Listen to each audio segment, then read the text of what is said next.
Hi, this is Evan Jones from lawschooly.com. Today, rather than doing a regular explanation, I thought we'd talk about a useful concept right now for those just starting out with the LSAT, and that's this idea of skills versus habits. So, when you start out with the LSAT, you're pretty clueless. I know I was, and I'd even taken a logic course in college. I had taken some other standardized tests, so I had some idea about how to do reading comprehension. But the LSAT requires a lot of specialized skills. And when you start out, all you're doing really is trying to build those skills one at a time, get some level of mastery, so you retain them and keep them, and then only later are you really going to learn how to put those skills together and start really running. So what I want to basically tell you is don't expect too much of yourself at first. In fact, it's pretty typical, like say you were timing yourself now, which would be a huge mistake, but say you were timing yourself on all these problems, you're going to get probably actually worse for a while before you get better. And that's because at first you're learning how to do these problems the right way. And that might take a little more time than doing it, with whatever incorrect skills you had to begin with. However, if you learn to do these skills right now, and then later keep improving at them, you're going to be able to do it faster and better than you would have originally if you were just kind of, aimlessly doing these problems over and over again. Take logic games, for example. With the logic games problem, anyone can solve those given infinite time. You just would have to try out each answer choice one after the other, and then see how all the rules apply. And eventually you'll get to the answer. But that's not really doing the LSAT the right way. And if you just jump in and start doing the problems, you're never going to improve. So right now we'll focus on skill building, and just to illustrate this distinction, I wanted to take a look at a game and show you kind of what the skills part of it looks like, and then give you an idea about what good habits will look like too. So you'll see hopefully that habits isn't something that's going to come right away. That's something we focus on later. Right now, when you're starting with the LSAT, you're just learning how to do problems. And another way to think about that is in terms of accuracy. Right now, we want to get you to as close to 100% accuracy when you're doing the problems as possible. And if you thought I was going to talk about this soccer drawing here, well, I'm not. I just do this because the World Cup is on and I'm really excited about it. So anyways, let's get to this problem. We're going to be looking at Prep Test 12, Section 2, and the first game in there. That's questions 1 to 6. So grab that. It's in your 10 actual official LSAT prep tests compilation, which is the first compilation. Okay, on to that game. So this game is a basic ordering game, something that LSAT trainer calls ordering games. The Logic Games Bible, if that's what you're starting with, would call this a basic linear game. So what we're doing is we've just got some people, some variables, and we're going to place them in order. Ordering is very descriptive. And here we've got 6 students, and they're getting piano lessons, and we're going to do that in order 1, 2, 3, 4, 5, 6. So already you can sort of see how skills come to the table. Just knowing how to lay out this game is a skill. We'd have this order of 1, 2, 3, 4, 5, 6, and we're going to put our students into these slots here. So who are our students? We've got Grace, Henry, Jeanette, Steve, and Tom, and then lastly Una.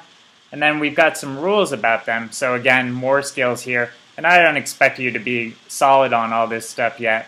Just kind of watch it in action, see how it plays out.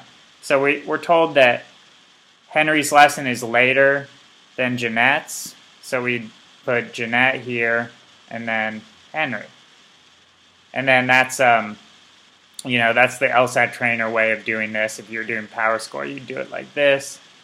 But it's a way to visually represent this rule. And that's a skill that you'll gain comfort with very quickly when you're doing these games. Okay, and then we've got Una's lesson is later than Steve's. So Steve, and then Una.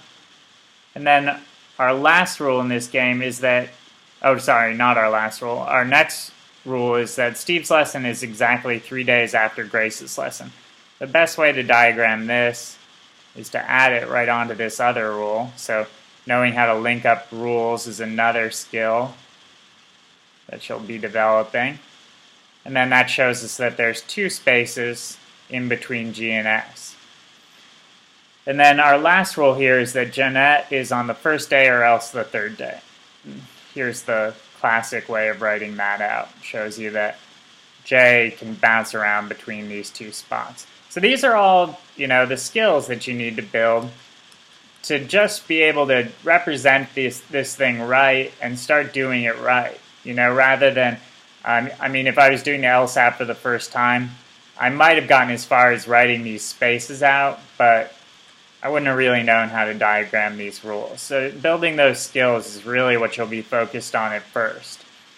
And now we can go to the questions and we'll take a look at some stuff with habits. And I'll maybe start out doing the problem in a less than ideal way. And I'll show you how good habits would kick in later and save me major time. So if I'm looking at this first question here, question 1, is asking us what happens if Jeanette's scheduled for the first day? Then which of the following students has to be on the 6th day in that case?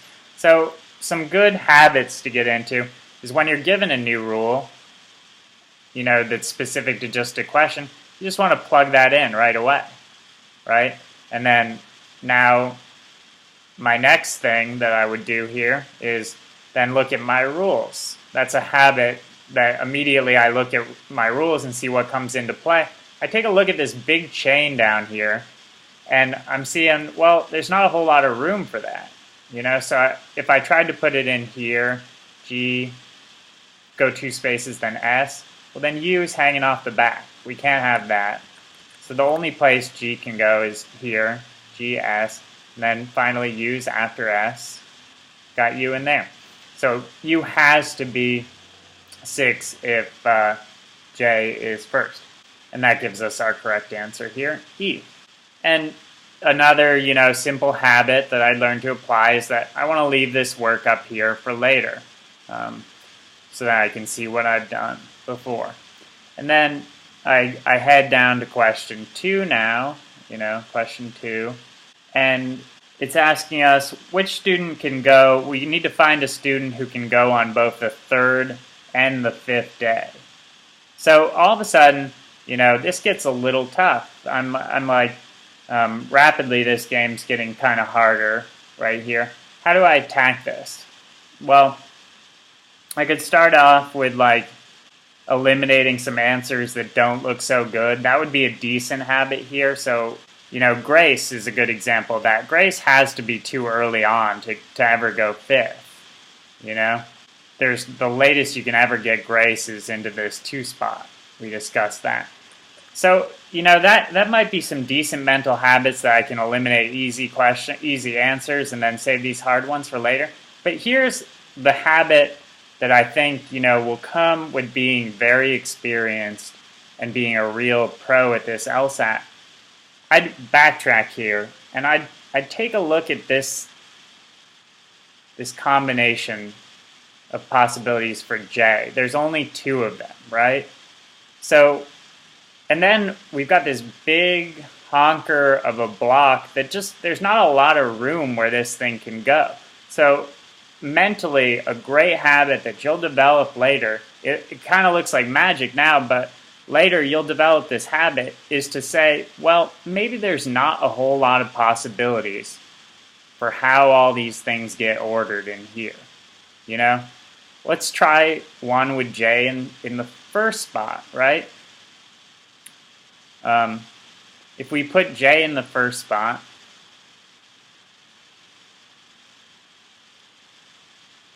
then we know we end up with this JGSU setup that we saw in problem 1. And then what's our remaining variables? Here we've got only H and T. You can represent those as being filling these two spots. We don't know whether H is here or H is here or where T is, but we just know that these two are stuck in here. So that's one order, right? And then what if we put H in this, what if we put J in this third spot? We put J in this third spot, then all of a sudden the game is, there's not a whole lot of possibilities for where to put this GSU block. With J in third, you can put the GS block like this, right? And then you'd have to have H after J, and then that puts T in here. Or your alternative with J in third is that the G and the S goes here, and then we have the H, U switching around back here. Sorry, let me draw that more clearly. H, U, and then T would be right here. And that's all the possibilities for this game now diagrammed out. So even though that looks really difficult to do now, I promise you'll know how to do that. And these diagramming skills that you have will then, through this habit of checking how many possibilities there might be in your head, just being mentally aware of that, you'll learn to see situations where you can build out all the orders for the game very quickly like that. And, armed with this, there's really nothing left to solving this game. It's just very, very straightforward. I'm basically done.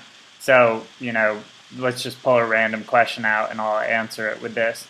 We'll go to, we didn't ever answer 2. So who can possibly be on day 3 and day 5?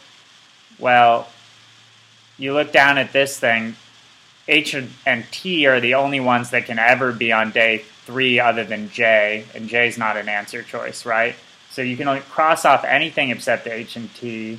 So get rid of A, get rid of C, get rid of E.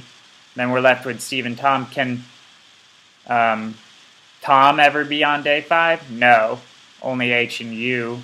So only H is the only one we see here that can be on both day 3 and 5. So that gives us B as our correct answer. So yeah, if all this looked like crazy, you don't know what's going on, things are just flying around, well, my main point in this video is just to illustrate that this is where you're headed first, towards being able to just do these rules. Sorry, you're headed down here. Being able to do these rules and represent things in diagrams, and that's going to make it way, way easier to think about these games and puzzle through them. So for now, focus on building your skills, being able to see a rule and diagram that rule, being able to set up your board, where your pieces are going to go. Those are your key skills early on. So get out there and engage with the LSAT trainer, engage with the Bible if that's what you're using, and go to it. Okay, thanks.